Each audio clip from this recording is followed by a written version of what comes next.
Chapter 8, Mistakes. Hiram Bingham made a number of mistakes after he found Machu Picchu. His first mistake was leaving right after he found it. He was excited when he saw the ruins at Machu Picchu, but he was disappointed at the same time. He desperately wanted to find the lost city of Vilcabamba. Hiram thought finding Vilcabamba was the best way to become famous. So after he photographed Machu Picchu for one day, he moved on. He spent the next few weeks searching for the city where the Inca Empire had died out. He almost found it, but he didn't realize it. The ruins he stumbled onto were so overgrown with jungle he couldn't see what was there, and the buildings were much less beautiful than those at Machu Picchu, so Hiram figured this couldn't possibly be the famous city that he was seeking. Hiram finally gave up and went home. He had found Vilcabamba without knowing it. The last city wasn't correctly identified until more than 50 years later by another explorer who came into Peru in 1964. Hiram had been right about one thing, though.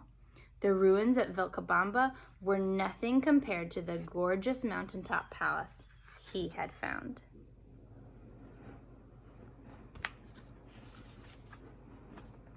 By this time, one of Hiram's dreams had come true. He was famous. His discovery of Machu Picchu was more than enough to excite the world. Hiram wrote articles about it, then he organized another expedition back to Peru in 1912. This time he took more scientists with him. He also hired a team of workers to uncover the buildings that were overgrown with moss and vines. Hiram's team dug in the ground at Machu Picchu and found jewelry, pots, and tools. They also found burial caves, but the caves contained only small skeletons. Most of them were less than 5 feet tall. So Hiram made another mistake. He decided that all the skeletons must be women. He came up with an idea to explain why only women were living in Machu Picchu. He said the city had been a special place for female priestesses like nuns. He called them worshippers of the sun.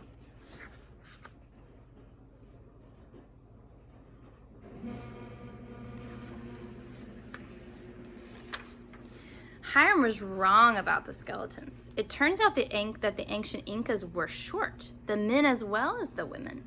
Even today, most of the people who speak Quechua are shorter than people in the United States. The men are about 5 feet 2 inches tall, and the women are several inches taller. So the small skeletons Hiram had found were both men and women. After his second trip, Hiram wrote more about Machu Picchu. National Geographic magazine printed a whole issue on just that one topic. His photographs amazed everyone, but many of Hiram's facts were wrong. He claimed that Machu Picchu must have been the first Inca capital. He was wrong about that. But Hiram wasn't a scientist. He was a history professor just doing his best to figure out what the ruins could tell him about ancient Inca life. Hiram did something else that would be considered wrong today. He took thousands of objects from Machu Picchu. With the permission of the government of Peru, he brought jewelry, carvings, tools, and skeletons back to the United States. He donated them to Yale University. For years, the Peabody Museum at Yale had a large exhibit of Inca items on display. But today's explorers are not allowed to remove ancient items from a country because each country has a right to keep their historical objects that are clues to its own past. So Peru asked Yale to return the Inca treasures. In 2011, 100 years after Hiram's discovery, the Peabody Museum finally agreed.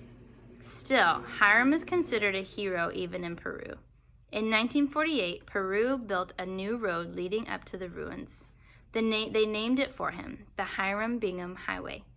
Now, thanks to that road, visitors can make the trip up to the mountain to Machu Picchu a lot more easily than when Hiram crawled there on his hands and knees. The road that Hiram took to Machu Picchu is called the Inca Trail. It still exists today. The path winds up and down hills for many miles. It passes through cloud forests and beside lakes. Deer are seen along the way and orchids bloom. It is a natural wonderland filled with birds and butterflies. More than 300 kinds of butterflies are seen in the daytime. Another 400 kinds come out at night.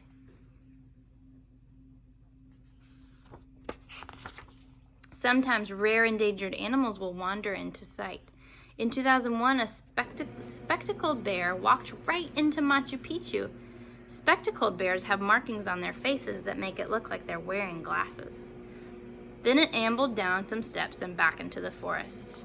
There's a picture of it. Llamas and alpacas still live on the mountain and roam freely among the ruins. The Inca Trail itself is beautiful too. It is covered with stones that the Incas cut and laid themselves. One part of the trail includes a climb up approximately 1,500 steps made by the Incas. In the days of Pachacuti, the trail was a private road used only by royalty.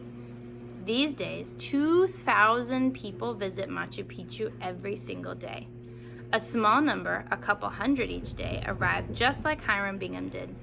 They hike along the Inca Trail for 4 or 5 days. Porters carry tents and guides lead the way. Then the visitors climb more than 1,000 steps to the ruins at the top.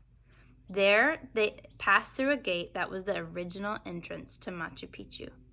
Most people, though, arrive from Cusco by train. They take a bus up the steep mountain to the ruins. There is a charge to enter Machu Picchu. It's now a national park. There's a bathroom and a snack bar outside the ruins. Otherwise, the country of Peru has tried as much as possible to preserve the site as it was 400 years ago. In recent years, there was talk of building a cable car to carry tourists up to the palace. Most people in Peru were strongly against it. They felt it would spoil the natural beauty of the spot. Candidates running for president of Peru in 2001 debated about it on TV. But Machu Picchu is a World Heritage Site, a place that should never be destroyed or changed. Other World Heritage Sites include the Great Pyramids, the Grand Canyon, and the Statue of Liberty. Most people in Peru hope that the cable car will never be built.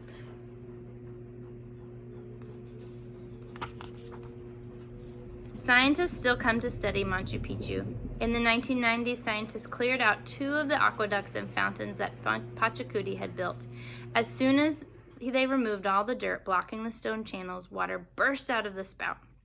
Today, all 16 fountains carry water, but most of the water is provided by hidden hoses.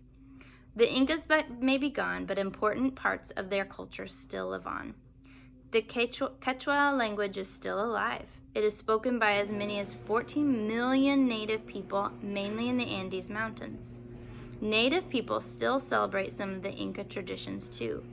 They worship the mountains and make offerings of corn beer to the spirit gods.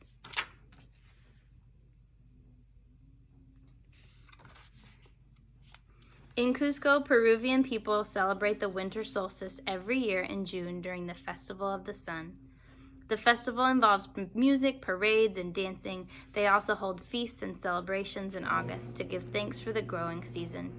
Sometimes the people prepare food packages as an offering to the gods. The food is carried to Inca ruins nearby and burned on huge bonfires after midnight. They believe that the spirit gods will inhale the smoke.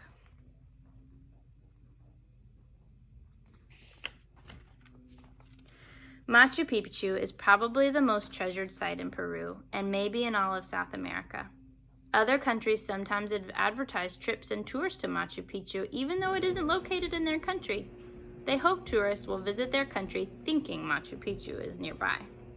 But the people of Peru hope Machu Picchu will not have too many visitors. To prevent damage, the government limits the number of people who can walk on those ancient stone paths every day. Now that this magnificent city is famous, Lost City is famous the world over, it's more important than ever to protect it and to show respect for the things that Incas valued, the beauty of nature and the artistry that human beings can achieve.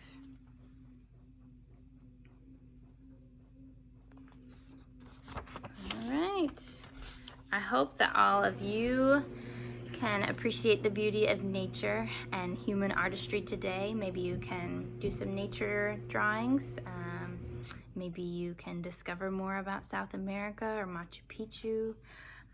All of your Map Champ, a lot of them have been about South America. I will post this timeline of Machu Picchu and this map that is in the back of the book. I'll put that on our Google Shared Drive of resources for you all in case you want to take a closer look. Mom and Dad can help you find it. But thank you so much for sharing this book with me and enjoying learning about another culture, another way of life, and some hidden treasures. Have a fantastic day. Bye.